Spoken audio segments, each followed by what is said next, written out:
I'm Ron Saunders. I'm one of the members of the DWC Steering Committee. Welcome to this panel on cross-disability accessibility and diverse intersectionality at work. This is a pre-recorded session. There will be a live Q&A session after we play the recording of the presentations. My thanks to the organizer of this session, Terry Lynn Hewlett, Accessibility Talent Specialist at the City of Toronto, and to all the panelists. I'm going to turn it over to Terry Lynn for a brief introduction, and then shortly after that, we'll play the recording. Terry Lynn, over to you. Thank you, Ron. I really appreciate that. I also just wanted to say thank you to Rosalia and Ashley, who are the interpreters for this session.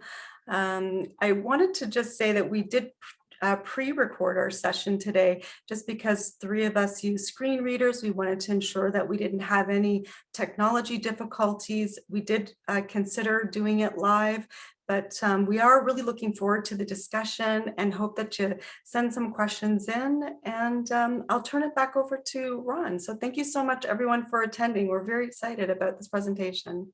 Thank you, Terry Lynn. Okay, I think we're ready to play the recording then, and we'll have the live Q&A right after. Welcome, everyone. We would first like to thank the Disability in Work in Canada conference organizers. It's a big job putting this event together. We were pleased that our topic was selected. We would also like to thank you for attending our presentation on cross-disability accessibility and diverse intersectionality at work. The panel would like to begin with introductions. I would first like to welcome Brittany. My name is Brittany Manu. My pronouns are she, her. And as a Black woman, advocate, and cultural connector working at the TTC, the Toronto Transit Commission, as an anti-racism policy consultant in the newly established Racial Equity Office, I have over a decade of experience championing intersectionality and founding movements like Reaction for Inclusion and Black Voices United, centering the experiences of youth with intellectual disabilities and Black individuals from the sight loss community. As a curator and community-based artist, I also tap into creative and innovative approaches to addressing systemic barriers to access and inclusion. Currently, I sit on the board of directors of both Community Living Ontario and Tangled Arts Disability. I would now like to introduce Kia as the next panelist. Thank you, Brittany. Hello, my name is Kia Osborne. My pronouns are she and her, and I identify as a Black woman with sight loss, and I am a white cane user. My current title is Team Lead, Program Development, and Program Lead, Youth Empowerment for the CNIB Foundation. I have worked with the CNIB Foundation for 5 years as a Program Lead, Youth Empowerment, providing program delivery for youth with sight loss. My current role at CNIB has allowed me to utilize my fashion experience and love of art, which inspired me to create a fashion styling and makeup techniques specifically catered to address the needs of youth with sight loss. These unique programs and sessions expose youth to diverse life-enhancing programs not traditionally geared to the vision loss community. In response to the current racial injustice within the Black community, I, along with the team lead of advocacy, created a program called Black Voices United, giving a space for employees and participants from the sight loss community identifying as Black to share in their experiences.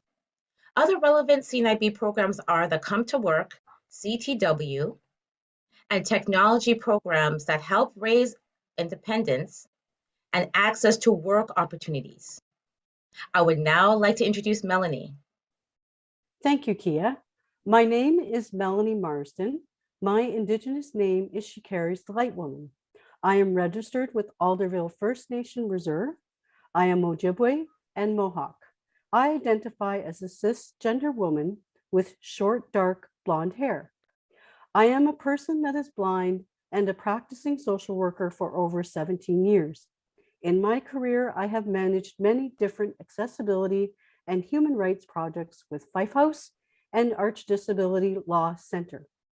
I am a consultant for Circle Insights. I am currently in the process of completing my Master of Social Work Indigenous field of study at Wilfrid Laurier University. I use an intersectional approach developed from my academic work, professional paid and unpaid work experiences. As a self-identified Indigenous person that is blind, I would like to introduce the final panelist, Terry Lynn. Thank you so much, Melanie. Hi, my name is Terry Lynn Hewlett. My pronouns are she and her. I'm a multiracial woman with curly dark hair just past my shoulders. I also wear it in braids as depicted in my picture. I have a visible disability. I have vision loss. I'm a white cane user. I work at the City of Toronto in the People and Equity, Diversity and Inclusion Division as an accessibility talent specialist. With over 20 years of employment services experience working within the cross-disability community as a vocational professional and as a manager, I've also been a strong accessibility and D&I advocate throughout my career in the other areas, including sports and recreation, access to accessible information, accessible technology, and workplace accommodations. It's been a pleasure to work within the cross-disability communities. The City of Toronto D&I team, our diversity and inclusion team, works with individuals and collaborates with community partners on programming, recruitment strategies, and people experience for those who are working at the city. My team includes specialists who work on initiatives for Indigenous and Black communities, as well as next generation talent. We are all committed to working and focusing on deserving equity groups towards closing employment disparity and inequity at all levels of the hierarchy. The city is committed to building a public service that reflects the people and the population that we serve, and that values and champions diversity, accessibility, inclusion, and respectful behavior. Accessibility and intersectionality. On this slide, there is a picture of different colored arrows in a circle demonstrating intersectionality. The teal arrow represents gender, green arrow race, yellow arrow heritage, orange arrow represents education, the purple arrow sexuality, orange arrow ability, teal arrow sex, green arrow language, yellow arrow age, the orange arrow represents class, the purple arrow religion, the orange arrow history, and all these are surrounded by a dark green arrow in the middle entitled intersectionality. All of us on this panel have collaborated to start answering the question, why is cross-disability, accessibility, and intersectionality at work an important discussion? Due to our current social climate and the mobilization of strong community advocates such as the disability movement, the Black and Indigenous communities, there is a push for accessibility and D&I initiatives with many organizations working to change recruitment, hiring practices, policies, and the way business is conducted. We understand that disparities amongst individuals with dual and multiple identities impact equitable employment outcomes in society as a whole. For the cross-disability community and other equity-seeking groups, the overarching struggle to be treated equitably is a common experience. It may manifest in different ways, in different aspects of society. But when it comes to work, the similarities are stark. We all are impacted with low employment and or underemployment. And when we are employed, career mobility is challenged. On this slide, there are pictures of the partner logos. On the top left, there's the City of Toronto. On the top right, there's the TTC. On the bottom left, there's Circle Insights, and bottom right, CNIB Foundation. In the center, there's a picture of a magnifier with ability magnified, and inside the word disability, and the words disability, building disability confidence around the magnifier. Raising disability confidence and moving forward. Our organizations have created accessible, diverse, inclusive practices and work culture experiences with intention to increase the disability confidence of organizations and equitable employment for opportunities for people with cross disabilities. The City of Toronto and the Toronto Transit Commission, the TTC, are reaching out to diverse communities and want to be considered your employer of choice. Community partners such as CNIB Come to Work and Circle Insight Services are working with diverse communities to provide accessible services, meeting participants where they're at in their job preparation and in their job search activities. Accessibility and intersectional identity experience. In an effort to share examples of obstacles experienced during the hiring process and on the job surrounding accessibility and racialized intersectionality, we have created 3 stories. All stories represent different phases of employment and different types of visible and invisible disabilities from an intersectional experience. There is a picture of an Indigenous employment center. 3 Indigenous women sitting at a table. The middle woman is sitting at a computer taking notes. Story 1. Cindy is an Indigenous woman with multiple disabilities. Cindy was very excited and nervous because she had been preparing for a part-time position at an Indigenous community center with the employment counselor and job coach that shared the posting. Cindy is an ODSP recipient who has a moderate to severe learning and mental health disability.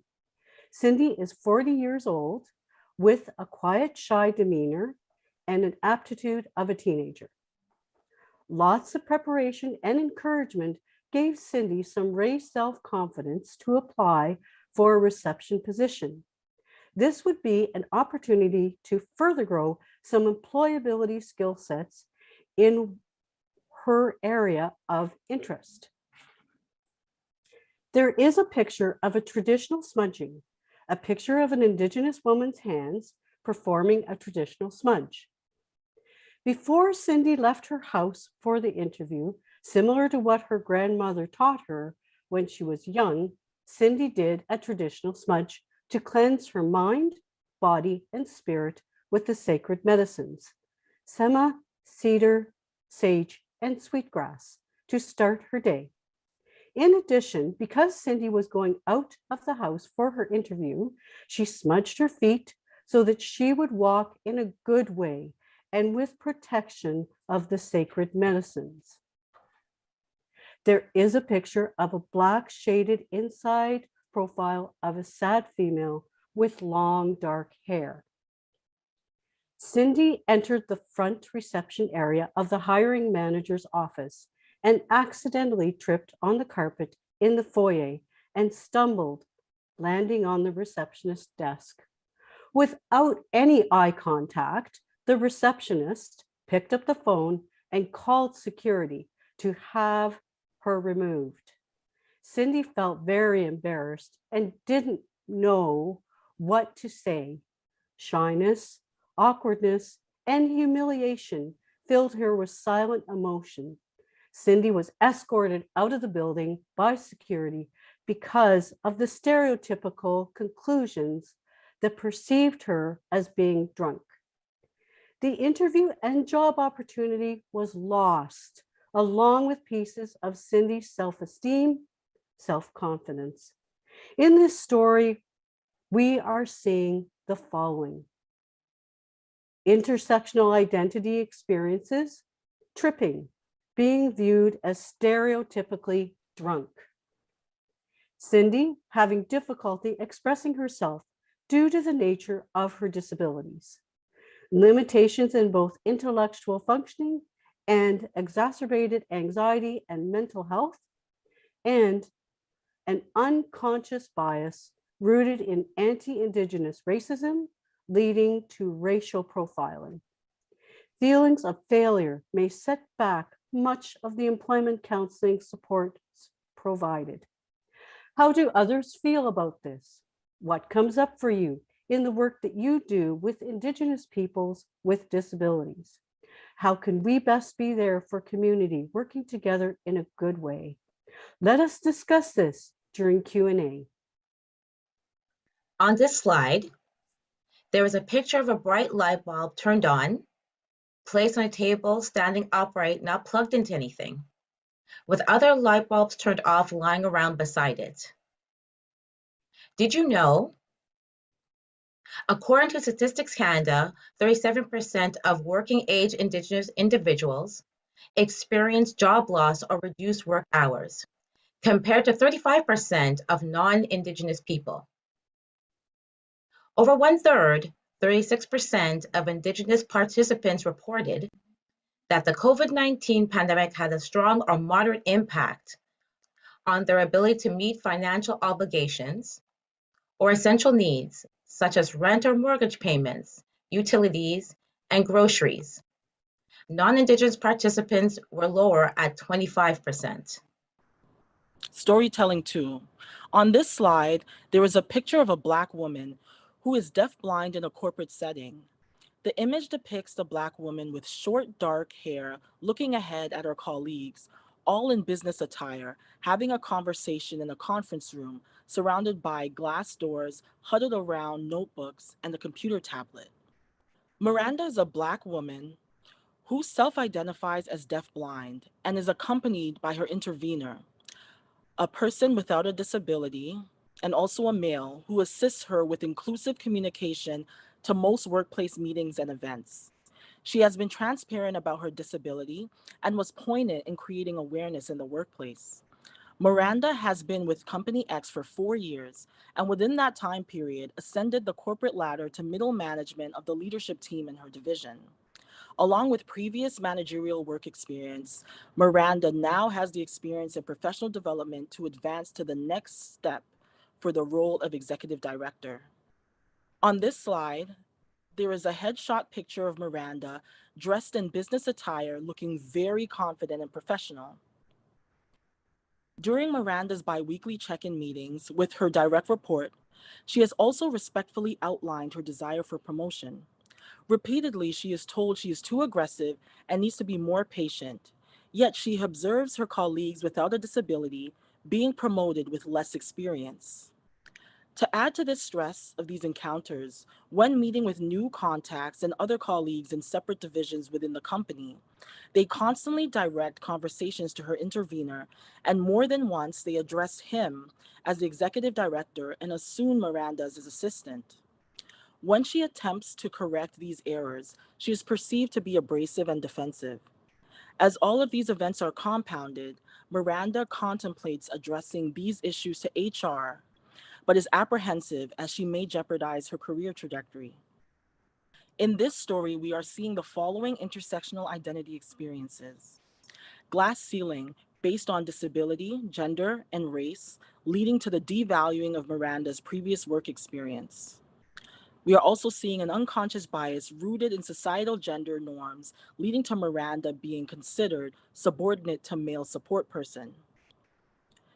We are also seeing professionals with a disability being ignored and conversations directed to the intervener, not the person with a disability, also known as infantilization of people with disabilities. We see stereotypes of an angry, emotional Black woman, and males being viewed as demonstrating knowledgeable, assertive communication style, although they have less previous and current work experience. There is a picture of the same bright light bulb as noted in the previous slide. Did you know that temporary work disruptions or permanent job loss or reduced work hours since the COVID-19 pandemic had a stronger impact on visible minority groups' ability to meet financial obligations? People with very severe disabilities are 2.5 times less likely to be employed than those with mild disabilities. Women with milder disabilities between the ages of 25 to 64 have a personal income that is 24% less than their male counterparts and 13% less than women without disabilities. For this reason, CNIB Black Voices United has created a safe place for Black people with vision loss to share work and personal experiences, as well as coping strategies at work and tips on forward advancement. The Come to Work program addresses vision-specific obstacles, such as technology training and connecting employers to top talent, to assist vision loss community to open employment opportunities. Along with the City of Toronto's D&I, our Diversity and Inclusion Unit, which focuses on recruitment and employee experience, the city also has a Toronto Accessibility Advisory Committee, TAC, which is a community group that advises City Council. And we have an employee disability network that works to advance workplace culture and experience for city staff with disabilities. Similar City of Toronto community and employee groups also exist for the Black community, Indigenous communities, and the 2S LGBTQ+ community. All of us working together toward accessible, inclusive, equitable, and workplace experience. On this slide, there is an image of a transgender youth interviewing for a retail position. A white transgender woman looks thoughtfully ahead with long hair and a long sleeve patterned shirt with her chin resting on her knuckles, folded in a fist. Story 3, Samantha is a transgender youth with anxiety interviewing for a retail position. Samantha, 16-year-old transgender woman with an anxiety disorder, is excited about her first virtual group screening interview for a summer position at her favorite women's department store. She is adequately prepared as she has practiced with her employment counselor, and they have reviewed all the relevant points related to the sales position. On the day of the virtual interview, Samantha is feeling confident and greets the hiring manager and team professionally, taking into account Zoom interview etiquette. On this slide, there is a picture of a group interview. 4 professional interviewers sitting at a table. Samantha notes at the onset of the interview that the hiring manager is rolling their eyes and cutting her answers short. And at one point states, "We have very limited time." The next question is, leaving Samantha feeling rushed and uncomfortable. The other interviewers are quiet, with very little verbal engagement or warmth as well. On this slide, there is a transgender image depicting a male symbol wearing pants at the forefront, with a shadow of a female symbol wearing a dress behind on the wall.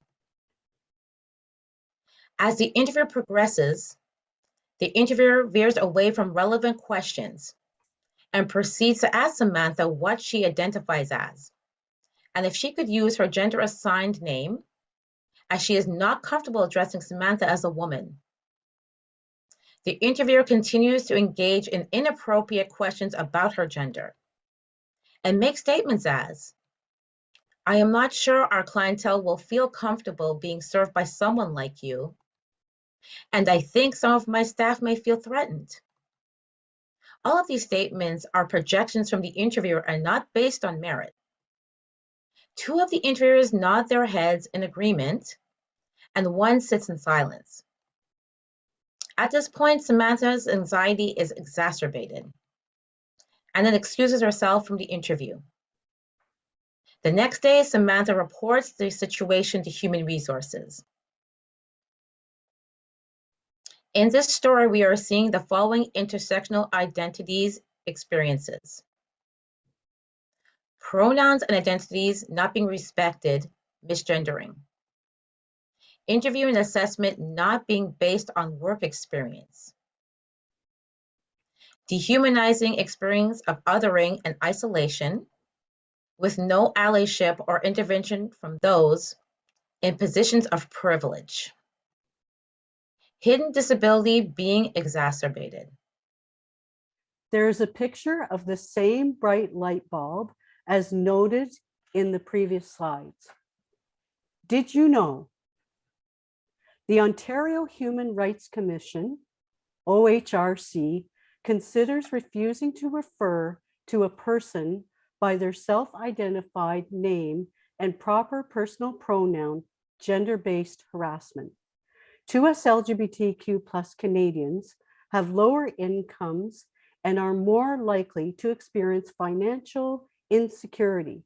41% of 2S LGBTQ+ Canadians had a total personal income of less than 20,000 per year, compared with 26% of their non-2S LGBTQ plus counterparts.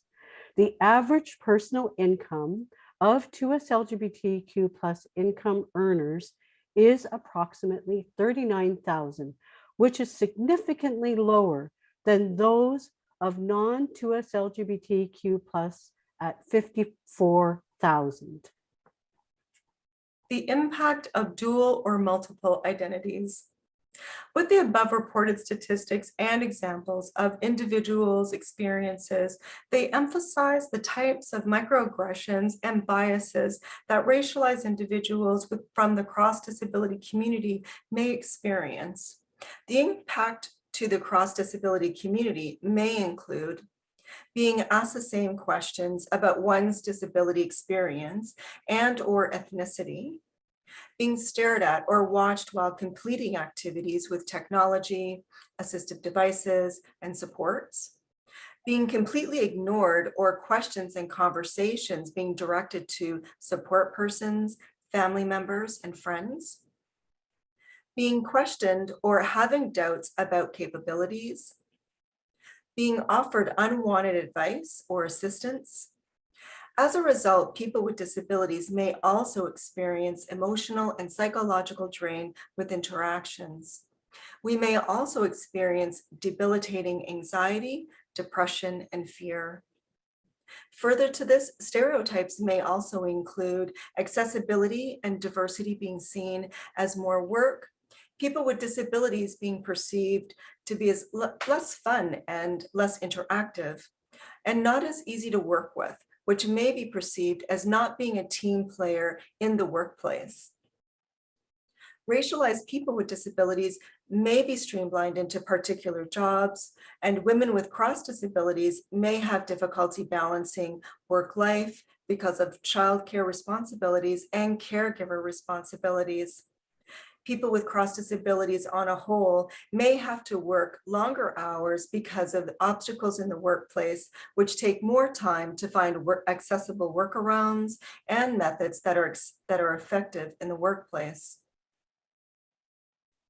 The direct employment impacts of inaccessible workplaces, stereotypes, and negative perceptions towards people with disabilities may lend itself to less access to developing employability skills, less rewards of social capital, meaningful work, position title, and monetary promotions. We hope that these stories have helped to raise insight and discussion during the Q&A and to the myriad of dynamic and complex experiences that racialized people with disabilities may experience with differing identities. Now, let us share some of these recommendations for moving forward and how each of our organizations are involved in the accessibility and the D&I change. Best practices for creating an inclusive work environment. When it comes to creating and maintaining an inclusive work environment for people with disabilities, there are some key points to remember. Asking instead of assuming. Simply asking, how can I help you, or what will work for you, will go a long way to create an inclusive, positive experience. Also, educating oneself on becoming a better ally is an effective way of shifting organizational culture and removing attitudinal barriers. And lastly, accessibility and inclusion are ongoing organizational journeys that involve continuous training, professional development, and strategic planning and collaboration. It is a marathon, not a sprint. Conclusion continued. Inclusive policies and programs. Implementing corporate or organizational policies and programs that support and foster inclusive practices and behaviors is one method of removing barriers and creating an accessible, equitable, and positive work environment for all employees, including people with disabilities. Examples of inclusive policies and programs at the City of Toronto include our accommodation policy, our accessibility policy, our multi-year accessibility plan. All of these are just to name a few, which can be viewed on our website. Programs include workshops such as how to apply to the city, topics surrounding disclosure and branding, and one-on-one coffee chats. We also have programs for internships, co-op placements, and short-term contracts.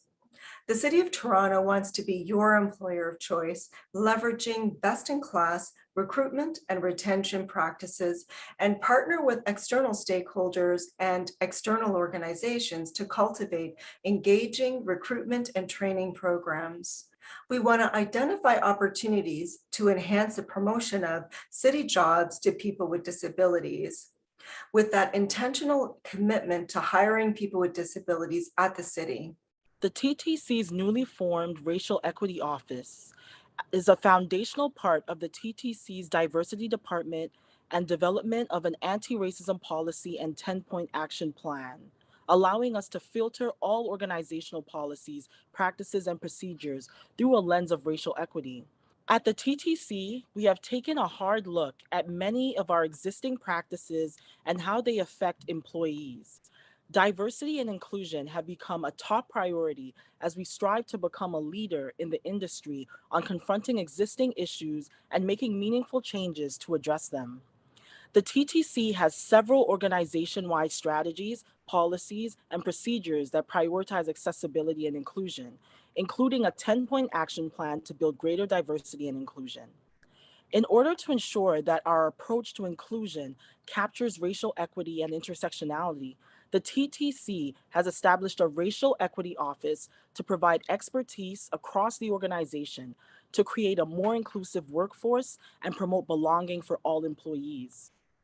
These include promoting inclusive programs by applying a racial equity and intersectional lens to support talent management and recruitment, and also developing a racial equity strategy and anti-racism policy. We also work to facilitate organization-wide racial equity training, including confronting anti-Black racism training and training on Indigenous peoples' realities and histories. We also foster employee and community engagement through partnerships with entities like the Confronting Anti-Black Racism Unit and the CCDI. And lastly, we're working towards demographic data collection, including disaggregated race-based data collection to inform our programs and initiatives. Conclusion continued. As employers like the City of Toronto and TTC implement policies and programs to create more inclusive work environments, we, as community partners, have also implemented programs to help candidates get better prepared to enter and thrive in the workplace. Examples of inclusive policies and programs at CNIB Foundation include inclusive policies include CNIB Multi-Year Accessibility Plan. It will guide all of our organizations. For example, Vision Loss Rehabilitation Canada, CNIB Foundation, Deafblind Community Services, all under the CNIB umbrella. Clear print accessibility guidelines, focusing on signs, ads, books, websites, brochures, product packages, and so many other communication materials we absorb in our everyday life. Inclusive programs include Diversity and Inclusion Toolkit. The purpose of this toolkit is to build capacity and support CNIB staff and community stakeholders in applying an intersectional lens to programming, outreach, and advocacy, while creating an organizational culture that champions diversity. Other CNIB programs include Come to Work and technology training, opening employment opportunities for the vision loss community. Inclusive teachings and programs at Circle Insights include providing education and awareness on how to collaborate and build relationships with Indigenous communities and people with cross disabilities and from diverse marginalized groups. We offer strategic insights from a holistic, people-centered, intersectional, and anti-oppression approach. Our services include accessibility audits, workshops and training, program design and evaluation, policy analysis and development, project management, and individual and family crisis counseling.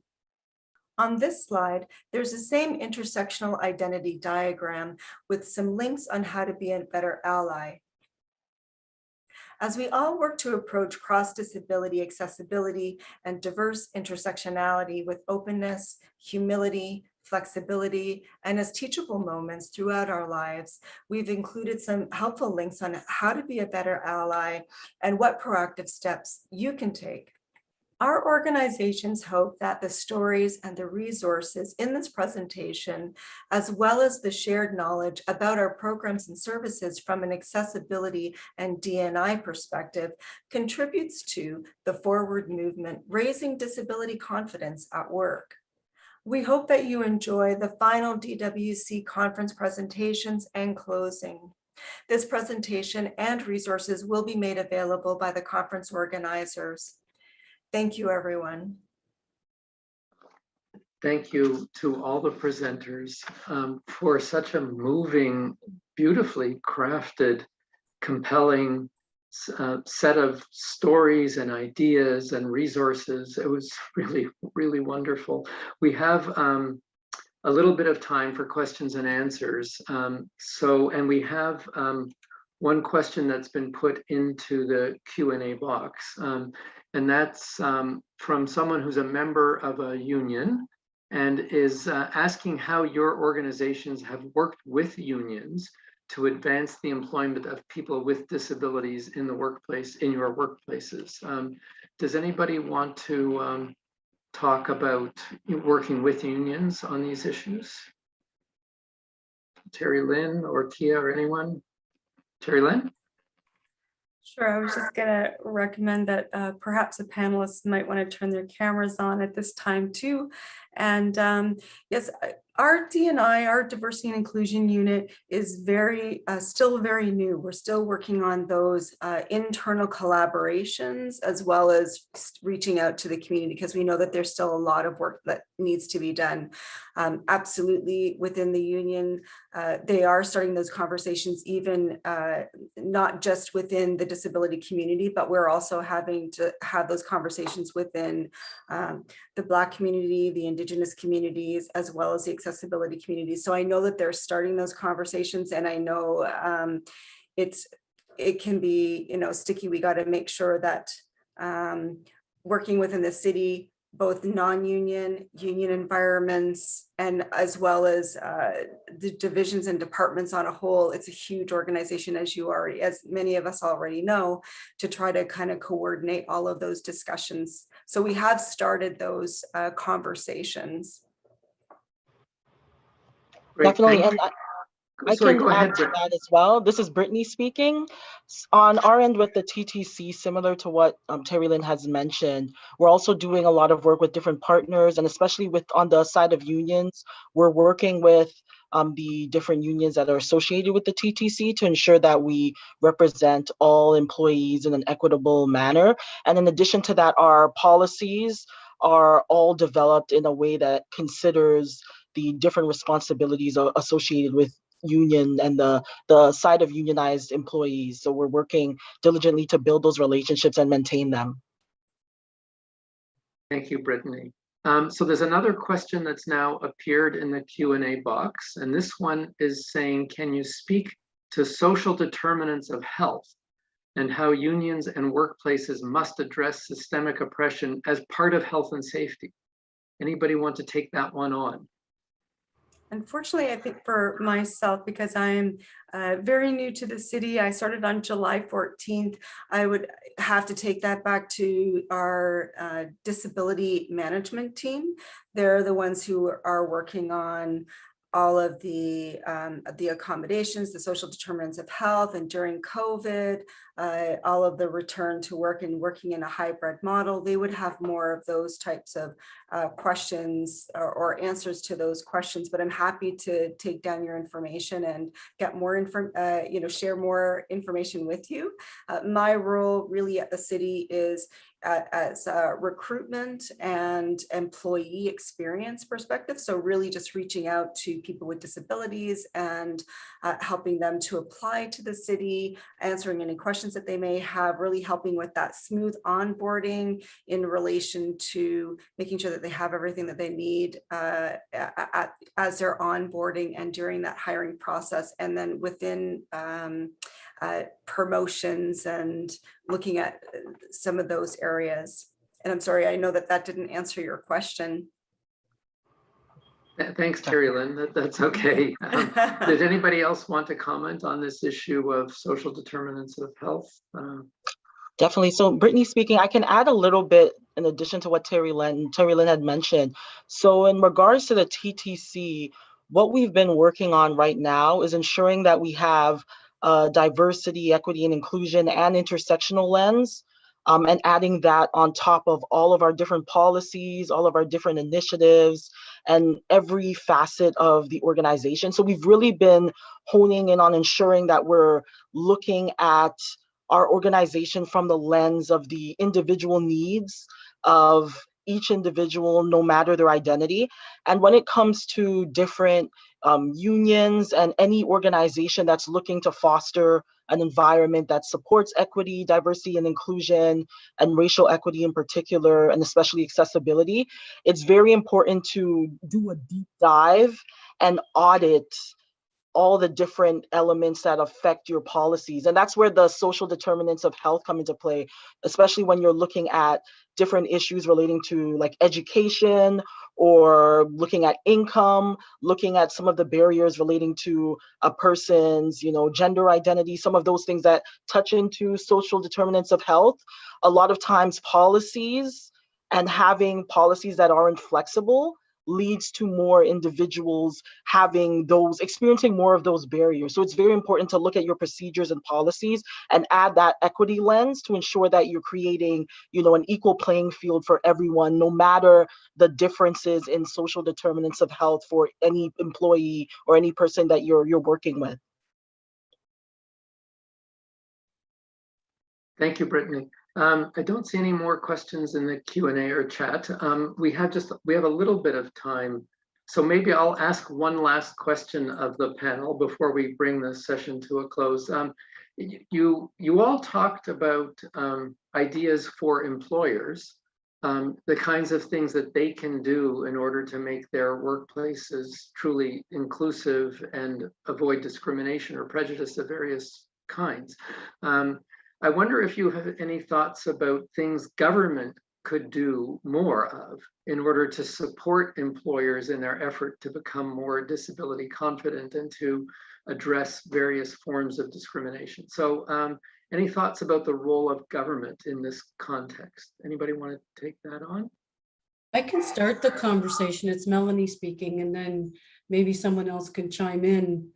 I think generally, when we're making these, trying to resolve some issues and so on, I think it's really important to build relationships. So, building relationships with the government and all the employers that you want to work with, so that when you're resolving issues, everybody's at the table to try and resolve issues or to connect with each other.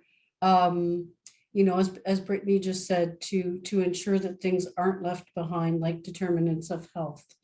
I think the relationship building will build the foundation to then things can launch off of that.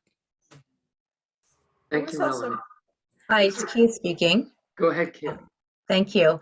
As Melanie was saying, especially making these the partnerships, the government can also government agencies can create partnerships with the disability agencies where they can come together, and as we're all trying to work on diversity, inclusion, and equity when it comes to our policies at our respective organizations, there can be a partnership in trying to work at the government level to start creating these policies and maybe connecting with the community partners.